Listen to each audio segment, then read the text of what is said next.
ગાંધીનગર ખાતે પથિકાશ્રમ ST ડેપોમાં cabinet મંત્રી ઋષિકેશ પટેલ સ્વચ્છતા અભિયાનની શરૂઆત કરાવી હતી। તેમણે ગાંધીનગરમાં કાર્યકરો સાથે સફાઈ કરીને સ્વચ્છતા જાળવવાનો સંદેશ આપ્યો હતો તેમજ પ્રધાનમંત્રી નરેન્દ્ર મોદીને જન્મદિવસની શુભેચ્છા પણ પાઠવી હતી।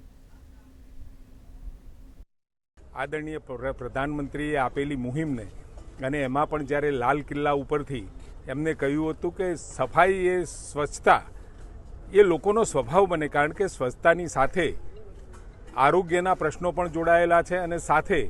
એક સુંદર વાતાવરણનું સમાજમાં નિર્ણય થાય, ગામમાં થાય, શહેરમાં થાય, નગરપાલિકામાં થાય, એના માટેનો જે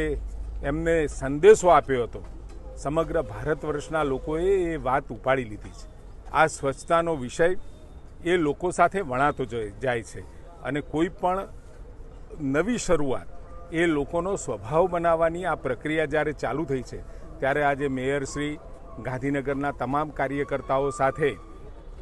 આ જે ગાંધીનગરનું બસ સ્ટેન્ડ છે એને સાફ કરવા માટેનું અમારા કાર્યકર્તાઓએ એક ઝુંબેશના સ્વરૂપે આજે ગાંધીનગર કાર્યકર્તાઓએ આ બસ સ્ટેન્ડ સાફ કરવાનું જ્યારે નક્કી કર્યું છે ત્યારે સમગ્ર ગુજરાતની અંદર ઠેર ઠેર આ સ્વચ્છતાનો કાર્યક્રમ થવા જઈ રહ્યો છે।